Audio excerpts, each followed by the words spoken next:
ñu def lépp ñu mën pour que événement bii nii dayo bu mu jël ñu indi élément yoo xam ne nii dina tolloog dayo bi ça quand même soyez-en rassurés. Je vais transmettre ça au commissaire parce que je pense que notre présence ici nous a permis et la présence du Khalif et du comité d'organisation ñu xam dayo bi donc dayo bi aussi dina nous permettre dans notre rapport pour l'expression des besoins en élément quand même ñu am benn forte présence policière sur place. Concernant aussi gis naa bu wax les patrouilles il y aura aussi des éléments en civil qui seront sur place pour nit ñi di daje moom dañuy wax ne am na ñoo xam ne dañuy ñëw am ñoo ne ñuy rafetlu donc la présence des policiers en civil aussi sera sollicitée donc un renfort de la sûreté urbaine et des autres aussi dinañ ko def donc daal xam naa ne on prendra toutes les dispositions nécessaires pour que ñu accompagner leen. Je vais prendre après le numéro du président d'organisation. Et vous avez mon numéro, ça n'a pas changé, c'est le numéro du commandant qui était là. Okay. Donc à chaque fois besoin, certainement dinaa ko def benn crochet pour voir d'abord les dispositions à prendre. Comme ça on va travailler main dans la main pour la réussite de cette manifestation. Du tey donc comme niñ ko daan defee ci yeneen édition yi ak niñ koy defee tamit ci appel bi centre de santé bi moom mi ngi fii pour jàppale leen si lépp loo leen mënti soxla donc comme ni ko comité de pilotage bi waxee donc visite médicale gratuite bi dinañ leen yónnee ay ndaw docteur ay infirmière ak lépp loo leen mënti soxla pour ñu ñëw jàppale leen donc point de référence bi maanaam su dee dafa am ñoo xam ne mënuñu leen jël en charge ci site bi ñu référé leen donc référence bi dina nekk à la fois su dee garaawul trop mën leen yóbbu ci poste de santé bi su ko soxlaa tamit ñu indi leen ba ci centre de santé bi donc ñun ñëpp ñi ngi foofu pour assister leen donc poste avancé yi aussi dinañ ko mettre en place ak consultation yi su soxlaa mu nekk consultation générale wala ay consultation yu gën a spécialisé yéen loo leen soxla rek da ngeen di ñuy wax ñun ñu ngi dinañ def suñu képp talaay kàttan pour taxawu leen pour faire de cette édition une réussite totale. bi nga xam ne moom mooy zone Croix-Rouge bi nga xam ni mooy au niveau local de Cambérène donc ma àndal sama naataango Pape Balla Mbaye bi nga xam ne ni moom moo chargé wu lépp luy activité de secours au niveau de Cambérène donc monsieur le préfet dégg nañu attente yi nga xam ni tey comité de pilotage bi mi ngi koy xaar ci activité bu ni mel et je pense que ñun aussi yàlla dogal na ñu bokkoon ci ñu doon participer ci activité bi te gis nañ aussi comme sëñ bi nu mu ko waxee activité bi tey jii ampleur bu mu jël sur le plan de mobilisation de jeunesse des pèlerins yoo xam ne tey dañuy jóge ci gox yu nekk di daje Cambérène donc mu nekk une activité de grandiose boo xam ni tey demandé na ay moyens demandé na jàppale mais aussi demandé na accompagnement bu baax par rapport aux services yi nga xam ne ñoom ñoo fi nekk. donc ce qui concerne la Croix-Rouge comme ni ñu ko waxee léegi nii je pense que on travaille en parfaite collaboration avec le chef district bi nga xam ne tey moo nekk Cambérène muy docteur Diop mais aussi avec suñu naataangoo yi nga xam ne ñooy les sapeurs-pompiers et services d'hygiène. donc par rapport ak si demande yi nga xam ne tey comité bi def nañ ko je pense que am na 3 yoo xam ne Croix-Rouge dina ko jël en charge comme ni nga ko doon jëlee en charge durant ces activités. première bi mooy cuisine centrale bi nga xam ne nii si lu ñu nañ ko sëñ Idriss insisté si bu baax donc yàlla dogal aussi ñu am si ay expérience par rapport ak activités yi nga xam ne da doon passé mu nekk sa cuisine centrale boo xam ni tey des milliers de femmes de Cambérène ak yeneen pays communauté laay ñoo fay daje di waajal gan yi di togg xéewal li nga xam ne ñoo fay am donc mu nekk foofu mobilisation boo xam ne matinale bi dafay bëri ay jeunes ay femmes yoo xam ne dañ fay faral di daje pour waajal mbir moom donc si expérience yi ñu jot a am je pense que dafa nañ fa daaw benn paiement poste médical avancé boo xam ne nii c'était pour couvrir l'activité mooy centre cuisine centrale bi nga xam ne moom mooy am foofu donc on fera la même chose incha allahu rabbi dinañ fa tegal benn paiement bu ëpp bi nga xam ne moom la fa tegoon daaw pour gën a ñoŋal wàllu togg bi foofu noonu si sensibiliser femmes yi si par rapport ak aussi nu ñuy tegee seen mbana yeeg yooyu yëpp donc loolu tamit Croix-Rouge dina si jël engagement am dina si taxaw bu baax a baax incha allah. beneen bi mooy par rapport ak couverture médicale bi ñu wax sànq aussi on va accompagner centre de santé bi incha allahu rabbi par rapport ak consultation gratuite bi nga xam ne dafay def matinale bi pour que tey jii yenn cas yi nga xam ne peut-être nit ñi mënuñu déplacé wu di leen mën di woote en collaboration ak centre de santé bi s'il y a besoin d'évacuation wala mu am yenn situation yoo xam ne dañ ko war a jël en urgence donc loolu aussi Croix-Rouge dina ko jël en charge.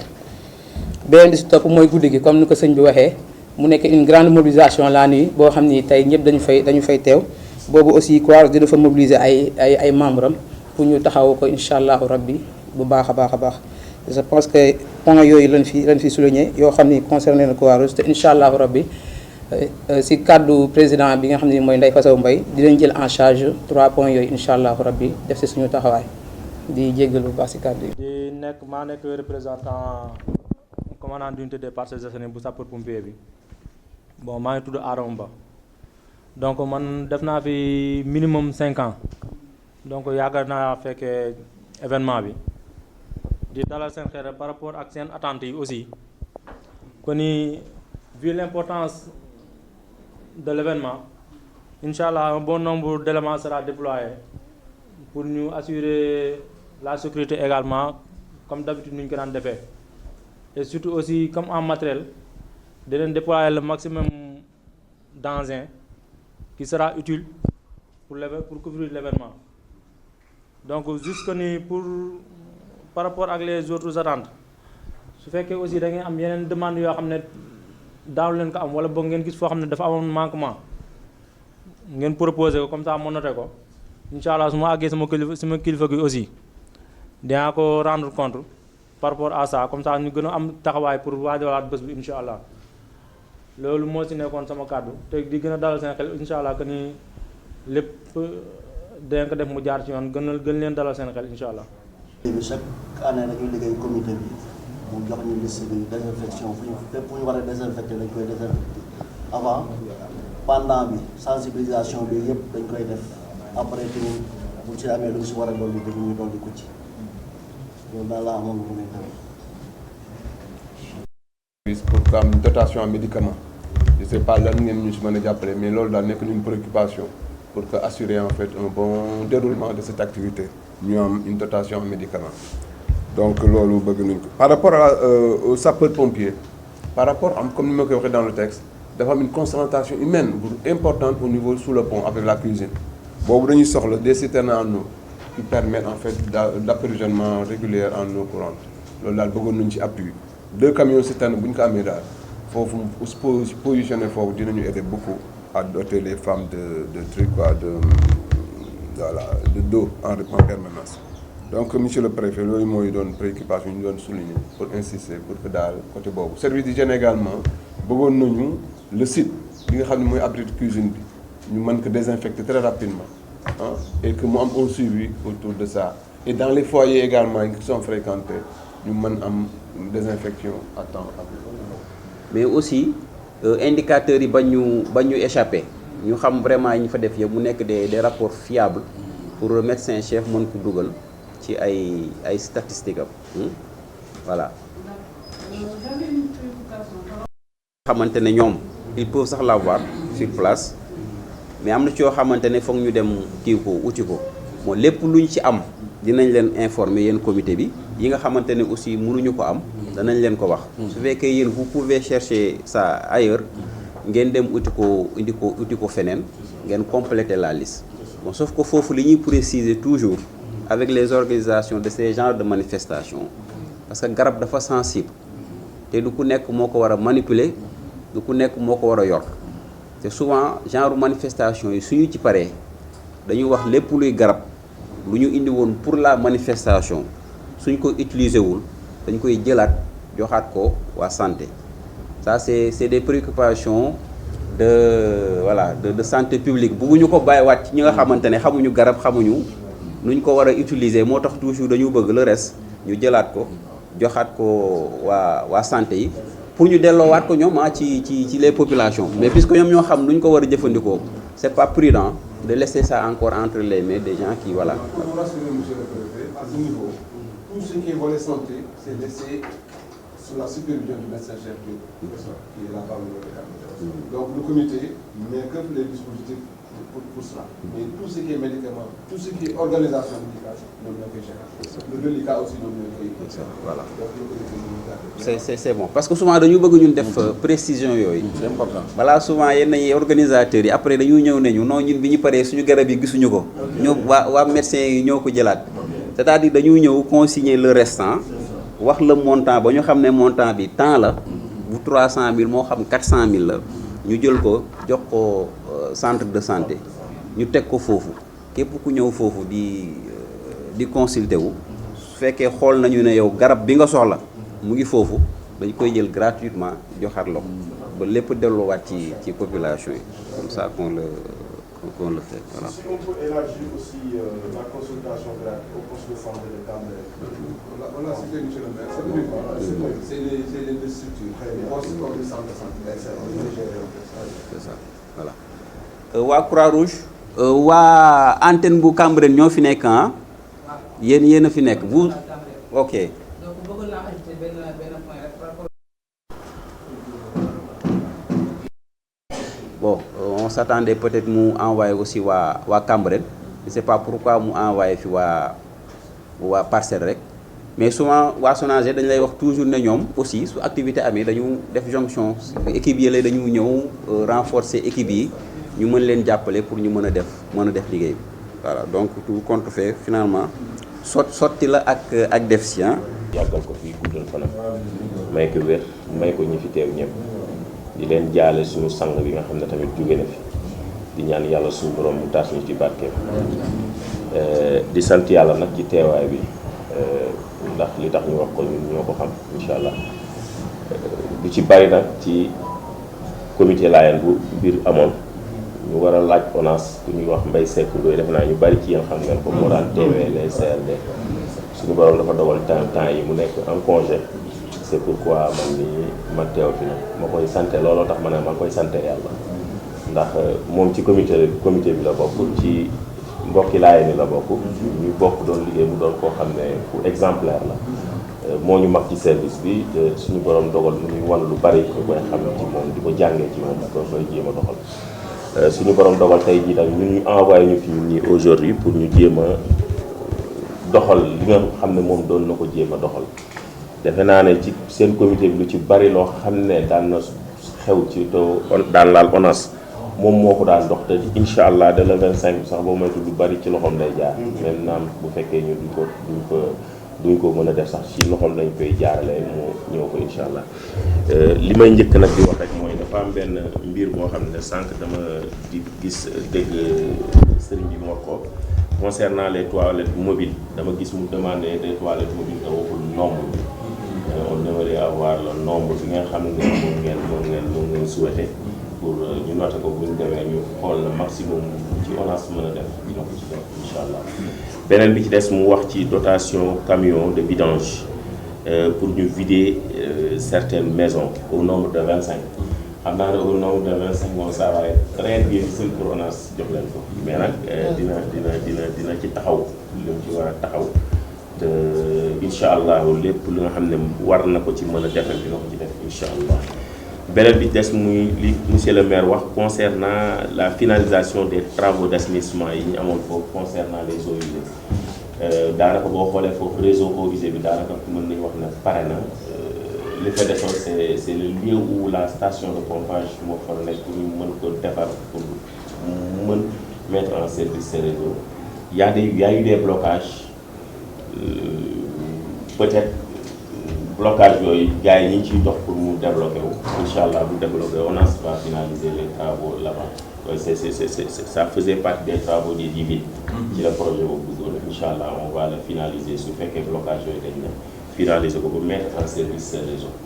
dama gis dégg tamit mu wax benn souci boo xam ne concernant les débordements des eaux usées débordement des eaux usées à quel niveau on aimerait le savoir.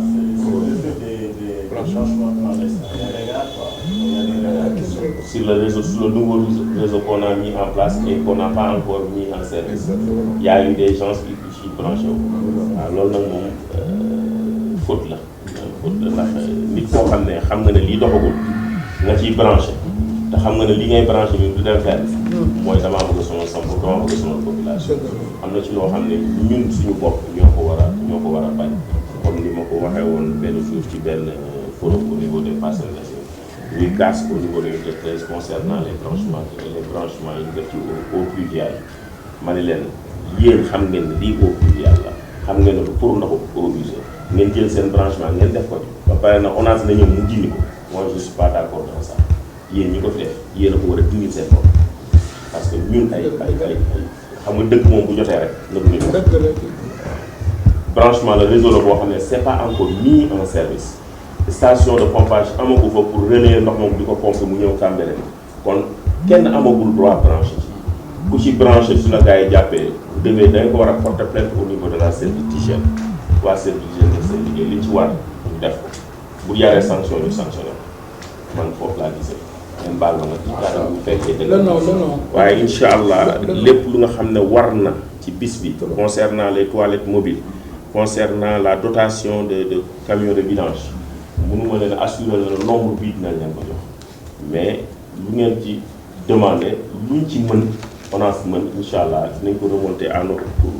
suñu supérieur hiérarchique muy le directeur de l'exploitation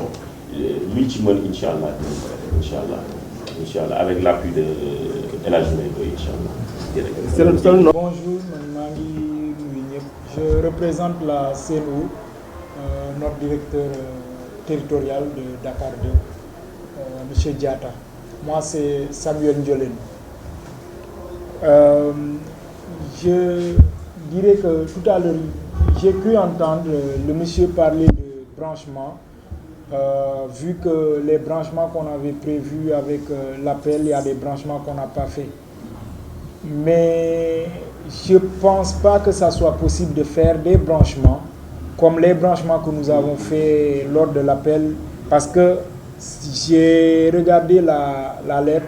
et c'est bien dit à partir du 25, le 25 donc à 8 jours. Oui, moi je me dis que je ne pense pas que ça sera possible, parce qu'avec l'appel, eux ils viennent, après ils font une lettre d'abord à la SONES qui nous saisit, qui dit que, parce que c'est la SONES qui donne les branchements sociaux. Oui, la SONES nous dit, nous allons donner à Cambérène par exemple tant de branchements sociaux et nous on exécute. Parce que quand la SONES amène la lettre, nous on leur demande d'amener ceux qui veulent le branchement en fait. À mon avis, juste parce que c'est trop court, ce qu'on peut faire peut-être, c'est par exemple, comment on appelle ça, amener par exemple des points d'eau, et même les points d'eau, il nous faut une visite d'abord. Et ça, c'est de concert avec la SONES. Ce qui est possible sur le coup, c'est vous doter par exemple camion de citerne. Et même camion de citerne, parfois les gens ils veulent que le camion soit là. Mais je ne pense pas que, parce que nous on loue le camion, donc peut-être amener le camion et par exemple repartir, parce qu'il y a d'autres, comme il a dit, il y a d'autres aussi qui font des sollicitations. Mais ce que je peux vous confirmer, actuellement, nous avons une bonne pression au niveau des Parcelles Assainies. Si je dis Parcelles Assainies, c'est-à-dire Parcelles Cambérène, toute cette zone-là. Il y a une bonne pression. Je ne pense pas qu'il y aura un problème d'eau. Je ne pense vraiment pas qu'il y en aura. Et à la limite, au besoin, il faut faire une lettre. Peut-être le préfet pourra aussi appuyer pour faire une demande de dotation en citerne d'eau. Et là, on pourra diligenter. De toute façon, j'ai remonté l'information à notre directeur et voir ce qu'on pourra faire. Mais pour les branchements, que ce soit pour les points d'eau et les branchements sociaux, ça, je ne pense pas que ça sera possible. Ce que je suggère, c'est que, par exemple, pour la prochaine édition, puisqu'il y en aura, de très tôt saisir la SONES pour avoir des points d'eau. Moi, je dis que les points d'eau, c'est mieux que les branchements sociaux. Parce que les points d'eau, vous demandez à la SONES, après, elle va nous saisir. Et là, on va faire les points d'eau. Après l'événement, on va débrancher. C'est à la SONES qui va payer, on va débrancher. Mais si par exemple c'est les branchements sociaux, c'est une maison qui fait la demande. Et si la maison fait la demande, et pour le branchement social, c'est chaque maison un branchement, pas plus. Si la maison a déjà un branchement, on ne peut pas lui donner un autre branchement. C'est pourquoi je suggérerais à ce que vous faites une demande de point d'eau. Comme ça, là, c'est mieux que les branchements pour ces événements les événements de ce genre. Parce que, autant, bon, peut-être avant que moi je sois ici, parce que quand je faisais la visite cette année, il y a des maisons où je voyais par exemple 3 à 4, voire parfois j'ai vu une maison avec 6 compteurs. Et le problème c'est que, même avec les visites, quand par exemple la personne a des arriérés jusqu'à ce qu'on prenne son compteur, on dépose le compteur, on refuse de lui faire un branchement tant qu'elle n'a pas payé les qui. C'est ce qui est fréquent, c'est désolant de le dire, mais c'est ce qui est fréquent ici à Cambérène. Soit par exemple, moi, c'est lui mon papa, c'est une concession. Il a déjà fait une demande, il a son branchement, moi je n'ai pas encore mon branchement. Il ne paie pas, on dépose son compteur, il fait une demande en mon nom pour les branchements sociaux, ce qui est tout à fait anormal. On vient, on lui donne un branchement. Mais quand on sait que cette maison avait déjà des arriérés, on ne fait pas le branchement. Mais si, par exemple, on n'avait pas vérifié à l'avant, on lui fait un branchement, la personne peut ne pas encore payer jusqu'à ce qu'on dépose l'autre compteur. Et parfois, il fait un branchement clandestin. C'est ce qu'on a. C'est pourquoi beaucoup de branchements cette année, je pense qu'il y avait plus de 100 et quelques, 150 et quelques branchements. Mais nous, on a pu faire moins de 100. On a fait, je pense, 80 et quelques branchements à cause de ces irrégularités-là. Service yi aussi ku ci nekk indi nga ci sa contribution tàmbale ko ci sécurité bi xamante ne commissariat bu unité 15 moom moo ko yor commandant urbain bi nga xamante ne moom moo yor opération yi teew wax na ne incha allah taxawaay bañ daan def daañ ko def ba sax yokku ko parce que comme ni ñu koy waxee activité religieuse yi moom ay tànku kanam la am at boo ci ñëw rek bu ci topp da ngay remarquer ne moo ëpp affluence ba jàlloon donc ñoom it incha allah daañ ko def ba sax opération yi ñu ci war a def avant pour gën a sécuriser environnement bi daañ ko def bi ñu jógee aussi ci côté sécurisation bi ak waa police tàbbi nañu ci matukaay yi ñu war a jël côté santé ak district nord bi nga xamante ne moom moo coiffé centre de santé bu Cambérène ñoom aussi ce jour là ñoom ñooy opérationnel ñoom centre de santé ak poste yi fa nekk daañ leen accompagner indi leen jumtukaay yu war yëpp en termes de ressources humaines daañ leen renforcer pour ñëw ànd ak ñoom pour mën a def couverture sanitaire bi li ñu ci laaj aussi ci garab ak yooyu aussi comme ni ñu ko waxee daañ def demande yi ci PNA lépp lu ñu fa am loo xamante ne mu ngi ci liste yi ngeen soxla dañ ko mettre à leur disposition yi nga xamante ne aussi jàppandiwut danañ ko wax comité bi ñoom it ñu xool un peu nu ñu koy utee pour ñu dugal ko ci dispositifu gestion sanitaire bi comme ni ñu ko waxee aussi c'est que couverture sanitaire bi package la ñoom dañ koy def toujours ànd ci ak waa sapeur pompier xamante ne ñoom it dinañ ñëw prédisposer matériel yi ñu fa war a engins yi ñu fa war a prédisposer pour au cas où mu am loo xamante ne ñoom war nañu intervenir ñu mën ko def dañ ci ànd aussi toujours ak waa Croix-Rouge ñoom it ñu nekk ay jàmbaar lool di ñëw toujours di ñu gunge ci couverture boobu mais aussi ci sensibilisation ci domaine yu bari dañ ci ànd ak population yi di ko def des jours avant durant ak sax souvent après manifestation bi service d'hygiène kadhalika moom it ci paquet yi boobu la bokk ñoom it am na ay intervention yi ñuy def interpellé nañ leen fii donc ñoom it daañ ko def am na yu ñu fi souligné ci côté débordement yenn égouts yi daañ dem sur place déjà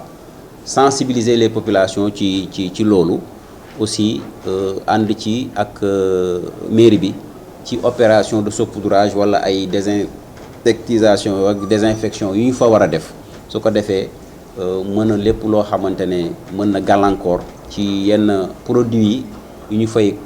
consommer mu mën a nekk de très bonne qualité. bi ñu fa jógee aussi dugg nañ ci service yi nga xamante ne mooy ONAS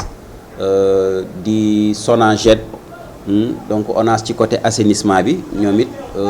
déroulé nañu li nga xamante ne nañ xaar ci ñoom daañ fa ñëw ñoom it incha allah ci camion citerne ak vidange yi ñu war a def ci yenn bërëb bi ñoom it incha allah dinañ ñëw def seen partition ci journée boobu. Sonaged aussi dégg nañ leen daañ def jonction ci antennes yi nekk yu wër Cambérène yëpp Cambérène Parcelles ak département de Dakar ñoom it dinañ ñëw incha allah jàppale leen ñu mën a def lépp loo xamante ne opération la ci côté ordures yeeg dindi fa lépp loolu aussi ñoom it dañ ciy ànd ak service mairie que mairie yi aussi ñoom déjà loolu dafa bokk ci seen quotidien ñu ngi ci chaque jour su ko defee ñu ñëw ñoom it ànd fexe ba ñëpp ñu war a ñëw incha allah bu ñu ñëw fekk Cambérène mel na mu daan mel ci occasion wu manifestation religieuse yi fay am waa Sen'Eau aussi incha allah ñoom it wax nañu ne daañ ñëw def seen taxawaay ci indi ay points d'eau yi ñu leen wax ak ay citernes accompagner si aussi population yi ba jour boobu incha allah kenn du jooy manqué ndox donte sax comme ni ñu ko waxee ñoom pression bu macha allah la ñu am foofu au niveau de Cambérène ñu leen ci féliciter aussi ci liggéey bu rafet boobu ñu fay def. ñu jeexal ko nag ak waa Sénélec nga xamante ne ñoom ñoo yor approvisionnement en électricité ñoom it incha allah daañ jël disposition ba mettre hors délestage Cambérène ci occasion boobu mais aussi ñëw accompagner leen lépp luy installation bu ñu war a def ak visiter waat xoolaat un peu yenn branchement yeeg yooyu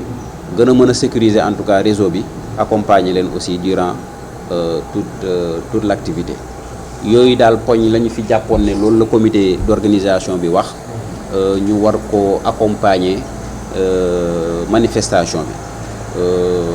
te incha allah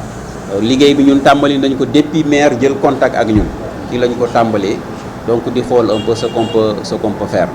et ci noonu lañ koy nekkee parce que suñu génnee toujours ci réunion yi aussi dañu def ay lettres service bu ci nekk ku ci nekk ñu fàttali la lan la comité bi xaar ci yow ak jour bi nga ko war a def noonu lañ koy suivre di ko suivre incha allah ba le 25. te mébét bi du dara lu dul yàlla mën ñu may ñu mën ko organiser ci condition yu baax parce que manifestation buy accueillir nit ñu bari lañ macha allah comme ni ñu ko waxee à part appel bi mooy événement bi gën a ngand ci Ahlou Layène ak Cambérène donc war nañu ñun état comme ni ñu ko kilifa yi digalee à chaque fois ñu leen di accompagner ci activité yu ni mel donc vraiment amoon nañu mbégte trop vraiment accueillir la fii aussi taxawaayu monsieur le maire ak comité bi di remercier encore une fois comme ni ma ko waxee au début l'ensemble des services qui sont venus vraiment prendre part à cette importante activité donc de comité local de développement à chaque fois que ñoom ñu woo leen dañu bàyyi seen lépp ñëw damay wax souvent suñu réunion yi c'est presque une journée de perdu au niveau des bureaux parce que daanaka journée bi yëpp fii nga koy kiyee boo delluwaatee sa bureau tuuti lay dese mais ñoom à chaque fois te boo leen xoolee non seulement dañu ñëw présent mais seeni biir intervention sax da ngay sentir ne ku ci nekk yéene la ci demee ñoom it aussi vraiment ñu remercier la bu baax a baax donc vraiment loolu lañ ci bëggoon wax en terme de synthèse ci réunion bi te di ñaan li ñuy dox suñu diggante muy semaine bi incha allah li ñu fi mbëbët yëpp yàlla may ñu mottali ko ba édition 75e édition bi nekk ci édition yi gën a rafet voilà ñu ngi leen di sant di leen gërëm kay asalaam. service yi ak comité bi ñun ci sunu kàddu muy kàddu sunu kilifa muy Seydina Laay mi nga xamante ni macha allah ba ci xalifa yeeg ñëpp ku ñëw moom la diine jëpp njaboot gi yëpp jox muy delloo kàddu njaal gi ba loolu seral xolu jullit ñëpp ci réew mi alaa rawatina nag waa ahlu laay kon ci jataayam moom Seydina Laay taawu Sëriñ Ablaay nga xamante ni moo yor wàllu liggéey bi laa fi tooge woon ci ndigalu sunu wayjur alxalif Mouhamadul Amin mu maam Babacar yàlla na ko yàlla oyofalal yan bi te lépp lu mu mébét yàlla na ko yàlla jàppale ñaan ci barkeem yàlla def jàmm ci réew mi mbooleem xalifa yi lislaam yi ci réew mi di sunuy wayjur yàlla yàggal leen te defal leen wér te defal leen najaax ci li nga xamante ni moom la ñu yor waaye daal di am mbégte ci sous-préfet ndax lii la borom réew mi bëgg lii la gouvernement bi bëgg ndax yéen a dox seen diggante ak askan wi kon su askan wi soxlaa ngeen nga am ci taxawaay bu rafet bii dinaa ko wax ba ñépp a yëg ne yow dey li la war yaa ngi ci fii nga nekk de ci gox bii kenn jéppiwu la ndax yaa ngi dox li la fi teg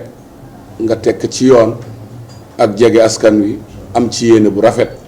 kon ñu ngi lay ñaanal yàlla yàlla defal la jàmm barkeel njaboot gi barkeel liggéey bi te yokk martaba yi di wax ni gis nga ki taxoon ñu daje fi di waajal bisam bu tedd boobu Seydina Issa Rouhou Laye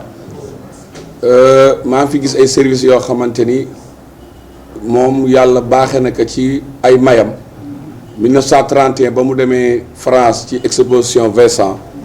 ak fi mu aw yëpp ba mu ñëwee dafa defal ñi fi nekkoon yor réew mi benn compte rendu la mu gis mu ñëw proposé leen que ne leen dem naa dëkk sàngam gis naa seen police seeni doomu réew ñoo ko yor kon dama bëgg loolu tamit ngeen def ko service d'hygiène bi tamit mu joxe ci ndigal kon nag yaakaar naa ni loolu suñu ñëwee toog commandant Wade di door a jël fonction ci gox bi yàlla xéewale ka mu tombeek bis bii ñu ngi koy ñaanal moom it yàlla na ko yàlla defal ay ndam te taxawu ko ci biir ak ci bitti ak ñi mu ko bokkal ñëpp su ko defee daal sant bu baax tamit ñi ma yàlla booleel muy comité bi ci njiitalu Babacar Fall nga xamante ni sëriñ bi ak borom dëkk beeg imaam yëpp depuis lu ëpp fukki at moom la ñu boole ñu ànd di coordonné waaye muy ku rafet xel événement bu jot rek mu jël kenn ci mbooloo mi ne yaa koy coordonné comme ni mu defee événement bi ne ma koddu yaa koy coordonné kon loolu ñu ngi koy rafetlu bu baax di rafetlu teewaayu groupement central nga xamante ni Babacar Fall bee moo ko jiite ànd ak Seydina Issa Laye Diop nga xamante ni ñoom dañu xàmmee di gis leen ci wetu way jur yi muy kuréel goo xamante monsieur le sous-préfet ñu ngi ko sosoon 1952 ñuy coordonné mboolem taxawaayu diine ji kon su Cambérène amee bis bu tedd bii ngeen jox nu ci ndigal ñëw ànd ak ñun ci bis bi loolu dañ koy rafetlu su ngeen demee ngeen ni président Diadiou ak ñam ko bokkal ne Cambérène sant nañu leen gërëm nañ leen ci li ngeen nu defal su ko defee daal di wax rek sunu maire ñu ngi koy ñaanal moom it ndax moom day ab jëwrin boo xamante ni lépp lu dëkk bi bëgg rek lépp lu sang yi bëgg rek lu population bi bëgg rek mu ngi ciy def lu mu mën ak lu mu mënul xam nañ bu baax yéeneem kon nag yàlla na la yàlla defal ndam ba ci sa magistère yàlla soppi ci xar kanu Cambérène ndax loolu la doomi Cambérène yëpp di xaar ci yow yàlla na ko yàlla yombal donte le moyen amul waaye yàlla yor ñëpp kon nag ñu ngi lay ñaanal monsieur le maire nii nga nu defal ba nu la joxee